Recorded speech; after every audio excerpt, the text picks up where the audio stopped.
नमस्कार। हमारे देश में हर शुभ अवसर पर मिठाइयां खाने और खिलाने की परंपरा चली आ रही है। मिठाई का स्वाद हर जगह रिश्तों में भी मिठास घोल देता है। मिठाई के बिना देश का कोई भी उत्सव पूरा नहीं होता। वैसे गौर करिए, गणेश जी को मोदक पसंद है तो हनुमान जी को लड्डू, शिव जी को ठंडाई पसंद है तो भगवान श्री कृष्ण को पेड़ा। कुछ मिठाइयां सदियों पुरानी है तो कुछ के प्रचलन के पीछे मजेदार कहानी है। तो आज हम आपको मिठाइयों से जुड़ी उन्हीं कहानियों से रूबरू कराएंगे। नमस्कार, मैं हूं आपके साथ अभिषेक भट्टाचार्य और आइए जानते हैं मिठाइयों के पीछे की दिलचस्प दास्तान। हमारे देश के अलग अलग राज्यों में आपको कई तरह की मिठाइयां मिल जाएंगी। इनके कई रंग हैं और कई आकार हैं जो स्थान और लोगों के खान पान के साथ बदलती चली जाती है। खासतौर पर त्योहार के लिए हमारे देश में विशेष प्रकार की मिठाइयां बनाने की परंपरा है। हर मिठाई की अपनी एक विशेषता है और एक महत्व भी। कुछ के तो नाम भी काफी निराले हैं। पश्चिम बंगाल की ऐसी ही एक मिठाई है लेडी कैनी। आप सोच रहे होंगे कि मिठाई तो बंगाली है पर नाम अंग्रेजी क्यों है? तो जानते हैं क्या है इसके पीछे की कहानी। पश्चिम बंगाल भारत के पूर्वी भाग में स्थित ये राज्य, जिसकी राजधानी है कोलकाता। बंगाल का नाम सुनकर ही आमतौर पर दो ही तस्वीरें उभरती हैं। एक यहाँ का हावड़ा ब्रिज और दूसरा यहाँ की दीदी मुख्यमंत्री ममता बनर्जी, जो हमेशा अपनी मीठी तो कभी तेज तर्रार भाषणों के लिए चर्चाओं में बनी रहती हैं।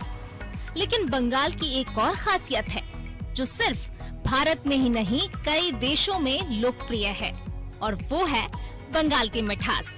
यहाँ की फेमस और यूनिक मिठाइयाँ। फेमस इसलिए क्योंकि विश्व भर में बंगाली मिठाइयों की अच्छी खासी डिमांड है, और यूनिक इसलिए क्योंकि बंगाली मिठाइयों का स्वाद आपको बंगाल से बेहतर कहीं और नहीं मिल पाएगा। खास तौर पर दिवाली के समय में बंगाल की मिठाइयों की डिमांड देश भर में काफी ज्यादा बढ़ जाती है। बंगाल की सबसे पसंदीदा और चाव से खाई जाने वाली मिठाइयों की अगर बात करें तो दर्जनों नाम आपको सुनने को मिल जाएंगे।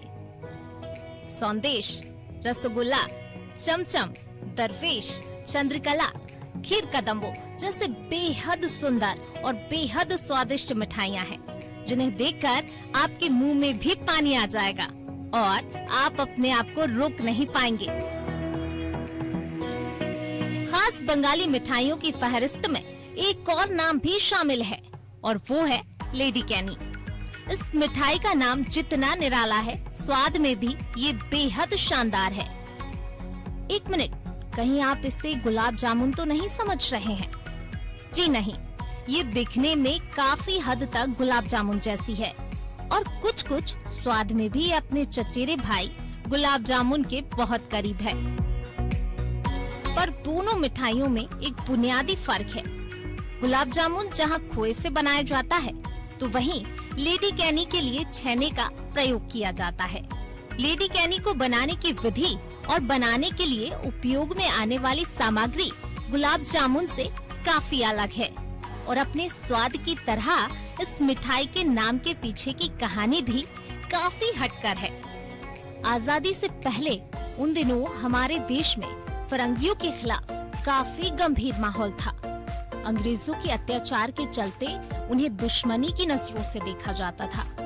समय के साथ विद्रोह की संभावनाएं भी बढ़ती जा रही थीं। लेकिन इन हालातों में भी एक अंग्रेज महिला ने अपनी दरियादिली के चलते ऐसी ख्याति अर्जित की, इतना स्नेह जुटाया कि उसी महिला के नाम पर एक मिठाई का नामकरण कर दिया गया, जिस मिठाई को आज हम लेडी कैनी के नाम से जानते हैं। दरअसल उन दिनों देश का माहौल बेहद खराब और डरावना होने के बावजूद लेडी चार्लोट लोगों से मिलती जुलती रहीं। 1858 से 1862 तक भारत के गवर्नर जनरल रहे चार्ल्स कैनिंग की पत्नी चार्लोट कैनिंग, जिन्हें लेडी चार्लोट के नाम से पुकारा जाता था, उस बुरे दौर में भी जनता के करीब रहकर उनका हालचाल जानने के लिए प्रस्तुत रहीं, और यही कारण था कि वो धीरे धीरे लोगों में काफी लोकप्रिय हो गयी। लोगों से उनका जुड़ाव बढ़ा। आम आदमी उन्हें अंग्रेज होने के बावजूद पसंद करने और चाहने लगा, और कहीं न कहीं चार्लोट को भी इस देश से लगाव हो गया था और शायद यही कारण है कि उन्होंने इसी धरा में दफन होना उचित समझा, जिनकी कब्र कोलकाता के नजदीक बैरकपुर में आज भी मौजूद है। हालांकि लेडी कैनी मिठाई को लेकर कई तरह की कहानियां हैं। कुछ कहते हैं कि कलकत्ता के मशहूर हलवाई भीमचंद्र नाग, जिनकी छठी पीढ़ी आज भी कोलकाता में अपना सफल कारोबार चला रही है, ने इसे खास तौर पर लेडी कैनिंग के भारत पधारने पर बनाया था। लॉर्ड कैनिंग के आगमन पर स्वागत व्यंजन के रूप में इसका इजाद हुआ था, तो कोई इसे उनके जन्मदिन के उपहार के रूप में बनाई गई मिठाई बताता है। खैर, कहानी कोई भी हो, पर यह सच है कि इसका नाम लेडी कैनिंग को ही समर्पित है। कहा जाता है कि लेडी कैनी मिठाई को इसी समर्पण की वजह से ही इतनी अधिक ख्याति मिली है। जहां खास तौर पर बंगाली परिवारों में कोई भी शुभ काम, भले ही वो शादी हो या कोई त्योहार, लेडी कैनी के बिना कभी पूरा नहीं होता। शुरुआत में इस मिठाई को लेडी कैनिंग नाम से बुलाया जाता था, जो समय के साथ बदलते बदलते लेडी कैनी हो गया। तो कभी भी कलकत्ता जाएं, तो इस रस भरी, लबाबदार और स्वाद से भरपूर लेडी कैनी की मिठास का आनंद लेना ना भूलें। मथुरा में एक पेड़ा मिलता है, इसका नाम है धारवाड़ पेड़ा। इस पेड़े की लोकप्रियता का अंदाजा आप इसी बात से लगा सकते हैं कि हर दिन लोग कतार में लगकर पेड़ा खरीदने पहुंच जाते हैं और 10 किलो धारवाड़ पेड़ा मात्र 1 घंटे में बिक जाता है।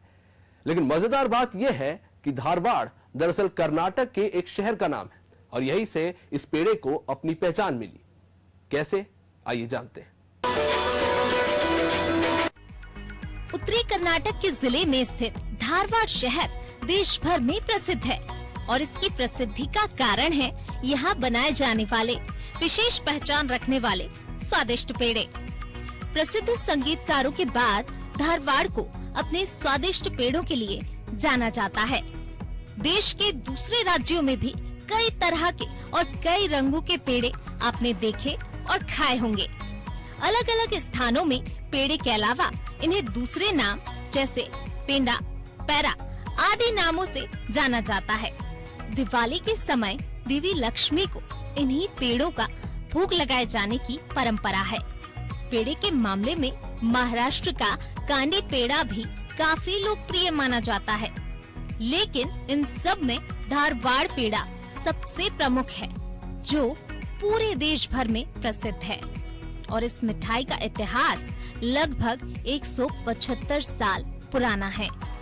कई लोगों को लगता है कि स्वादिष्ट मिठाई की उत्पत्ति धारवाड़ में हुई है, पर ऐसा नहीं है। इस मिठाई की उत्पत्ति दरअसल धारवाड़ में नहीं, बल्कि मथुरा में हुई थी। मूल रूप से यह मिठाई उत्तर प्रदेश के मथुरा शहर की है, जो बाद में धारवाड़ में जाकर विख्यात हुई। दरअसल धारवाड़ पेड़ा बनाने और बेचने की शुरुआत लखनऊ के रामरतन सिंह ठाकुर ने की थी, जो मूल रूप से उन्नाव के रहने वाले थे। लेकिन 19वीं शताब्दी के शुरुआती वर्षों में क्षेत्र में प्लेग फैलने के कारण रामरतन को उन्नाव छोड़ना पड़ा और कर्नाटक के धारवाड़ में आकर बस गए। लेकिन रामरतन ने पेड़े बनाने का काम जारी रखा और अपने पोते बाबू सिंह ठाकुर के साथ पेड़े का प्रचार किया। धीरे धीरे उनका बनाया हुआ पेड़ा कर्नाटक राज्य में फेमस होने लगा और फिर समय के साथ ये कर्नाटक की प्रसिद्ध मिठाइयों में से एक बन गया और उनके बनाए पेड़े ने इतिहास रच दिया। आज के समय में मूल धारवाड़ पेड़े के शौकीनों के लिए रोज कतार लगती है। हर दिन 10 किलो पेड़े बनाए जाते हैं और मात्र 1 घंटे में बिक जाते हैं। आप सोच रहे होंगे कि पेड़ा तो हम सभी ने खाया है, तो इस पेड़े की ऐसी क्या खासियत है? तो आपको बता दें, इसकी खासियत इसको बनाने की विधि और सामग्री से जुड़ी हुई है।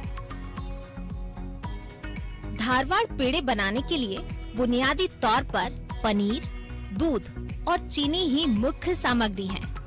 जिसमें पेड़ा बनाने के लिए इस्तेमाल किया जाने वाला दूध धारवाड़ की विशेष भैंसों का होता है, ताकि पेड़े के उस विशेष स्वाद को बरकरार रखा जा सके, जो किसी साधारण गाय के दूध से ला पाना काफी मुश्किल है। दूध से बने पनीर को टुकड़ों में काट दिया जाता है और नमी को खत्म करने के लिए मध्यम आंच पर इसे गर्म किया जाता है। पनीर को घी में चीनी और दूध के साथ तब तक तला जाता है जब तक कि इसका रंग भूरा ना हो जाए, जिसके बाद इस महीन मिश्रण को आकार देकर पैन पर गर्म किया जाता है और आखिर में आकार ले चुके पेड़ों को सफेद चीनी पाउडर में लपेट दिया जाता है और कुछ इस तरह से 175 साल से धारवाड़ पेड़े के उसी स्वाद को बरकरार रखा जा रहा है। अपने इसी स्वाद और विशिष्टता के लिए धारवाड़ पेड़े को जियोग्राफिकल आइडेंटिटी टैग प्राप्त है, जो इस मिठाई को खास भौगोलिक विशेषता और विशेष स्वाद के लिए दिया गया है। और कुछ इस तरह मथुरा के पेड़े कर्नाटक की शान बन गए, जिसे यहाँ के स्थानीय लोग लाइन बाजार पेड़ा भी कहते हैं। तो कभी कर्नाटक जाना हो तो एक बार मिठाई की उन गलियों में जाकर धारवाड़ पेड़े का आनंद जरूर लीजिएगा। हर शहर की अपनी एक पहचान, खान पान और विशेषता होती है। राजस्थान के अलवर की पहचान है यहाँ मिलने वाले मिल्क केक। कलाकंद यानी मिल्क केक तो आपको देश भर में मिल जाएंगे, लेकिन क्या आपको पता है कि मिल्क केक बनने की शुरुआत सबसे पहले अलवर में हुई थी और आज देश भर से लेकर विदेश में भी अलवर के मिल्क केक मशहूर है। राजस्थान भारत के सबसे खूबसूरत राज्यों में से एक, जहाँ की संस्कृति दुनिया भर में मशहूर है। राजस्थान का नाम सुनकर हमारी आंखों के आगे थार, रेगिस्तान, ऊंट की सवारी, घूमर और कालबेलिया नृत्य और रंग बिरंगे पारंपरिक परिधान आते हैं। लेकिन राजस्थान की एक और विशेषता है जो इसे बेहद खास बनाती है। अपने सभ्य स्वभाव और शालीन मेहमान नवाजी के लिए जाना जाने वाला ये राज्य अपनी मिठाई के लिए भी काफी मशहूर है। जयपुर की फीणी और घेवर देश विदेश में पहचान रखता है, लेकिन अलवर की एक मिठाई है जो देश विदेश में अपनी पहचान रखता है। जी हाँ, हम बात कर रहे हैं मिल्क केक की, जिसे आम बोलचाल में कलाकंद भी कहा जाता है। राजस्थान की राजधानी जयपुर से 180 किलोमीटर की दूरी पर स्थित अलवर जिला अपने स्वादिष्ट मिल्क केक के लिए विश्व भर में ख्यात है। यहाँ के मिल्क केक का जायका दुनिया भर में काफी लोकप्रिय है। अलवर शहर जितना घूमने के लिए अच्छा है, उतना ही खाने के लिए भी मशहूर है। कलाकंद के नाम से प्रचलित मिल्क केक दूध से बनी एक ऐसी मिठाई है जिसका नाम सुनकर ही मुंह में पानी आ जाता है। सबसे दिलचस्प बात ये है कि बेहद सामान्य सामग्री और सामान्य विधि से बनने वाली इस मिठाई के मुरीद देश ही नहीं बल्कि विदेशों में भी हैं। और इसी मिठाई ने देश दुनिया में अलवर के नाम को एक नया आयाम भी दिया है। मिल्क केक का नाम आते ही सबसे पहले अलवर का नाम आता है। मिल्क केक आज अलवर की पहचान बन चुका है। यह खाने में बहुत ही लजीज होता है। अगर एक बार कोई खा ले तो इसका स्वाद कभी नहीं भूल सकता। यह मिठाई इतनी मुलायम होती है कि मुंह में जाते ही घुल जाती है। किसी भी मिठाई की तुलना में मिल्क केक दीपावली के समय सबसे ज्यादा डिमांड में रहती है। मिल्क केक जिसे गाढ़े दूध, केसर और ड्राई फ्रूट्स से तैयार किया जाता है। कहा जाता है कि लाखों लोगों की पसंद अलवर के मिल्क केक की शुरुआत 1947 से हुई थी। मिठाई की शुरुआत कैसे हुई, उसकी कहानी भी काफी दिलचस्प है। कहा जाता है कि पाकिस्तान से विस्थापित होकर अलवर पहुंचे बाबा ठाकुर दास एक दिन दूध गर्म कर रहे थे। इस दौरान दूध फट गया तो उन्होंने उसमें चीनी डाली और पकाकर एक बर्तन में जमा दिया। उसके बाद जब वह ठंडा हुआ तो अंदर से कुछ लाल निकला। कहते हैं कि इसका स्वाद बेजोड़ था, जिसे बाबा ठाकुर दास ने कलाकंद नाम दिया और आज ये मिठाई हर त्योहार की शान बन चुकी है। कलाकंद को बनाने वाले कारीगर बताते हैं कि इस मिठाई को बनाने की सामग्री और विधि बेहद साधारण है, लेकिन इसकी गुणवत्ता को सुनिश्चित करना सबसे महत्वपूर्ण है, क्योंकि यही कलाकंद को खास बनाता है। आजादी के बाद से गुणवत्ता बेहतर रखते हुए कई नए बदलाव और कई नए फ्लेवर तैयार करने के प्रयास भी किए जा रहे हैं। वर्तमान समय में बाबा ठाकुर दास की तीसरी पीढ़ी अब इस काम को कर रही है। उनके पोते आज कलाकंद को देश के अलावा विदेशों में भी पहुंचा रहे हैं। अलवर के कलाकंद आज लंदन और दुबई सहित कई देशों में सप्लाई हो रहे हैं और अब तो ये मिठाई ऑनलाइन भी उपलब्ध है। खैर, मिठाइयों की फहरिस्त तो काफी लंबी है, लेकिन कुछ मिठाइयों की कहानी बेहद दिलचस्प है और उन्हीं में से एक मिठाई है मैसूर पाक। ये बनाने में जितनी सरल है, स्वाद में उतनी ही लाजवाब है। एक जमाने में ये मिठाई शाही परिवार की रसोई की शान हुआ करती थी, जो आज कर्नाटक के घर घर में बड़े चाव से खाई जाती है। भारतीय संस्कृति में अलग अलग राज्यों में स्थान और संस्कृति के अनुसार खान पान में भी भिन्नता देखने को मिलती है और मिठाइयाँ भी इससे अछूती नहीं है। उदाहरण के लिए अगर हम गौर करें तो बंगाली मिठाइयों में छेने की प्रमुखता है, तो पंजाबी मिठाइयों में खोए की। उत्तर भारत की मिठाइयों में दूध की प्रमुखता है, तो दक्षिण भारत की मिठाइयों में अन्न की। और अन्न से ही बनी एक मिठाई है मैसूर पाक, जो दक्षिण भारत में घर घर में बड़े चाव से खाई जाती है। खास तौर पर त्योहारों और पारिवारिक अनुष्ठानों में इस मिठाई का अपना एक महत्व है। मैसूर पाक को दक्षिण भारतीय मिठाइयों का राजा भी कहा जाता है। बेसन और घी से बनी ये मिठाई मुंह में रखते ही घुल जाती है और फिर इसका स्वाद आपकी जुबान पर ऐसा चढ़ता है जिसे कभी भुलाया नहीं जा सकता। इस मिठाई में चना दाल, घी और चीनी मुख्य रूप से प्रयोग की जाती है। इसे 17-18वीं सदी के समय की दक्षिण भारतीय व्यंजन के रूप में भी जाना जाता है। मैसूर पाक दीपावली और दूसरे उत्सवों में विशेष रूप से बनाया जाता है। बताया जाता है कि मैसूर पाक की खोज का किस्सा मैसूर पैलेस से जुड़ा हुआ है, जिसकी खोज 20वीं सदी में हुई थी। उन दिनों जब मैसूर में कृष्ण राजा वाडियार चतुर्थ का राज था, जिनके शाही खानसामा का नाम था काकासुर मडप्पा। एक दिन राजा के लिए खाना बनाने के दौरान मडप्पा जी राजा की थाली में मीठा बनाना भूल गए। राजा की थाली का एक स्थान खाली था। ये देखकर मडप्पा ने तुरंत एक तरकीब लगाई और बेसन, घी और चीनी से एक मिठाई तैयार कर डाली। जब राजा भोजन कर चुके तब इसे उनके सामने पेश किया गया। सौभाग्य से राजा को इसका स्वाद बेहद पसंद आया और उन्होंने मडप्पा से उसका नाम पूछा। मजे की बात ये थी कि मडप्पा ने इसे पहली बार बनाया था और वो भी इसका नाम नहीं जानते थे। अब राजा को जवाब तो देना था, तो उन्होंने झट से इसे मैसूर पाक कह दिया। दरअसल कन्नड़ भाषा में पाक का मतलब मिठाई होता है। चूँकि मैसूर पैलेस में इसे बनाया गया था, तो मडप्पा ने इसे ये नाम दे दिया और तभी से इस स्वादिष्ट मिठाई का नाम मैसूर पाक पड़ गया। राजा ने सोचा इस मिठाई का स्वाद महल के बाहर यानी प्रजा को भी चखना चाहिए और इसीलिए उन्होंने मैसूर पैलेस के बाहर इस मिठाई को एक दुकान खोलकर बेचने का आदेश दिया और इस तरह मैसूर पाक राजमहल से निकलकर कर्नाटक के घर घर तक पहुंच गया। कर्नाटक की इस मिठाई का स्वाद आज पूरी दुनिया चख रही है। वहाँ पर उत्सव में बनाई जाने वाली थाली का ये मुख्य हिस्सा होता है। आपकी जानकारी के लिए बता दें कि कर्नाटक में गुरु स्वीट्स नाम की दुकान का मैसूर पाक बहुत ही उम्दा होता है। इस दुकान को राजा के खानसामा काकासुर मडप्पा के वंशज ही चला रहे हैं। यदि आप कभी कर्नाटक जाएं, तो वहाँ का मैसूर पाक खाना ना भूलें।